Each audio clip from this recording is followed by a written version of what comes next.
বিসমিল্লাহ রহমানির রহিম। আসসালামু আলাইকুম। কেমন আছেন আপনারা সবাই? আলহামদুলিল্লাহ, আমিও ভালো আছি। আজকে আপনাদের মাঝে আমি নিয়ে আসছি কাঁকরোল ভাজা। তো কাঁকরোল ভাজা আমরা সবাই মোটামুটি জানি করতে। তারপরে আমি যেভাবে করি আমি তো আপনাদেরকে করে দেখাবো। তো চলুন আমরা দেখে নিই যা যা লাগবে।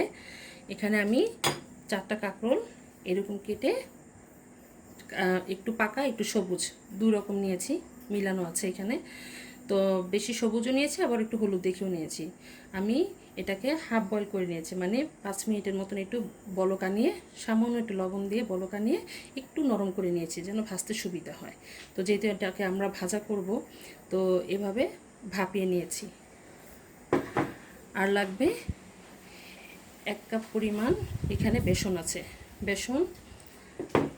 আর আছে মশলার মধ্যে 1 চা চামচ ধনিয়ার গুঁড়ো, 1 চা চামচ পরিমাণ লাল মরিচের গুঁড়ো, 1 চা চামচ পরিমাণ হলুদের গুঁড়ো, আদা রসুন বাটা আধা চা চামচ, কালি জিরে সামান্য পরিমাণ আমি কালি জিরে দিব, আর হচ্ছে আধা চামচ পরিমাণ লবণ, আধা চামচ পরিমাণ জিরার গুঁড়ো, আর লাগবে চালের গুঁড়ো।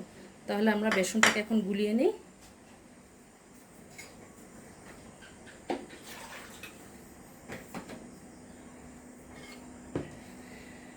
আমি এখানে এই বেসনের মধ্যে সবগুলো মশলা দিয়ে দিব।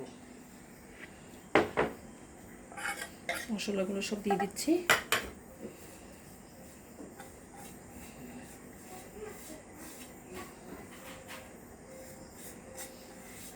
মশলাগুলো সব দিয়ে দিলাম,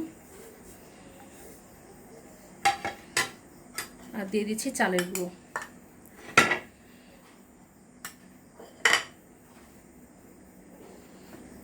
ভালোভাবে মিলিয়ে নিব। এখন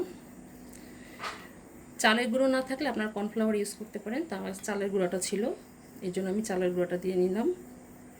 এখন এর মধ্যে আমি অল্প অল্প করে পানি দিয়ে নিব, একবারে দেওয়া যাবে না, অল্প অল্প করে পানি দিয়ে এটাকে ভালো করে গুলিয়ে নিতে হবে।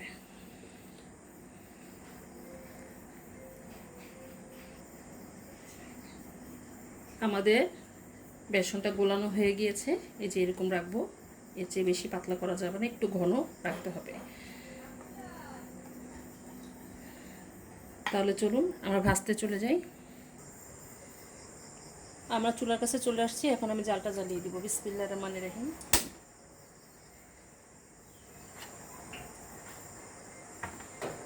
এখন আমি যে বেসনটা গুলিয়ে রেখেছিলাম সেটার মধ্যে আমি এখন কাঁকরোলটা দিয়ে দিব।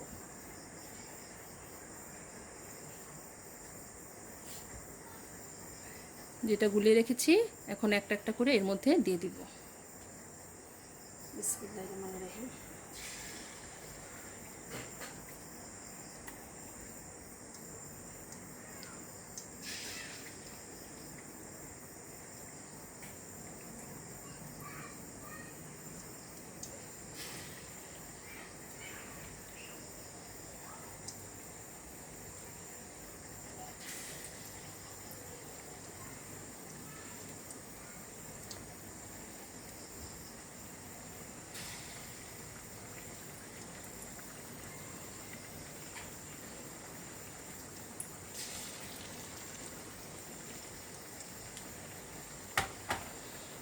আঁচটাকে আমরা মিডিয়াম করে দিব, মিডিয়াম করে তারপর ভেজে নিব।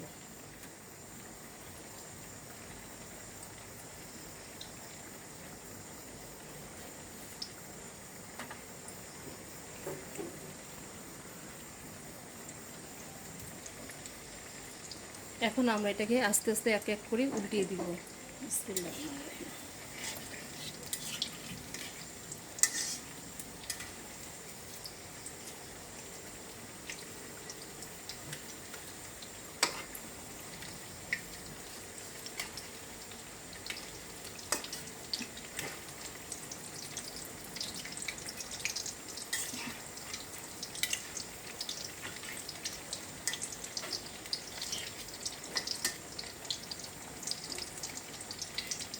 যেহেতু এখন কাঁকরোলের সিজন, আপনারা এভাবে একবার বাসায় ট্রাই করে দেখবেন। এটা খেতে ভীষণ মজা, গরম ভাতের সাথে এটা খেতে ভালো লাগে। আর আমরা তো কাঁকরোল এমনিতেও ভাজি করে থাকি, যে যেভাবে রান্না করতে পারে। তো আমার কাছে ভাজিটাও ভালো লাগে, আবার এভাবে ভেজে খেতেও ভালো লাগে। তো আমরা এটা লাল হওয়া পর্যন্ত একটু অপেক্ষা করব। আমরা এটাকে উল্টে দিয়েছিলাম, আবার উল্টে দিব।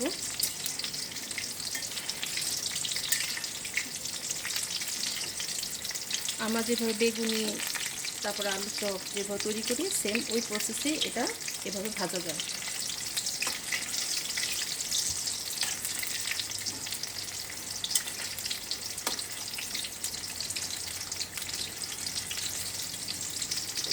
তো আমাদের কাঁকরোলটা এখন রেডি হয়ে গিয়েছে। এখন আমরা এটাকে নামিয়ে যে বাকিগুলো রয়ে গেছে তারপরে ওগুলো আমরা ভেজে নেব।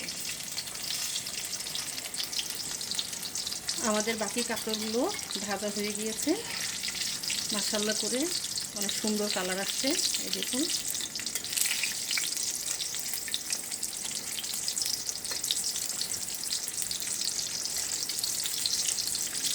এখন আমরা চুলাটাকে বন্ধ করে দিব।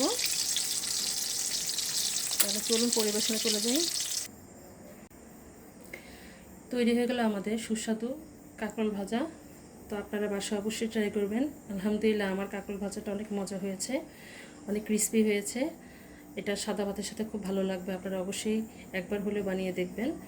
আমার জন্য দোয়া করবেন, আমি যেন আপনাদের মাঝে আরও নতুন নতুন রান্না নিয়ে আসতে পারি। আর আমার জন্য অবশ্যই লাইক এবং সাবস্ক্রাইব করতে একদমই ভুলবেন না। আর বেশি বেশি করে শেয়ার করে দেবেন যেন অন্যরাও দেখতে পারে। তো আজ এই পর্যন্ত। আপনারা যে যেখানে আছেন ভালো থাকেন, সুস্থ থাকেন। আল্লাহ হাফেজ।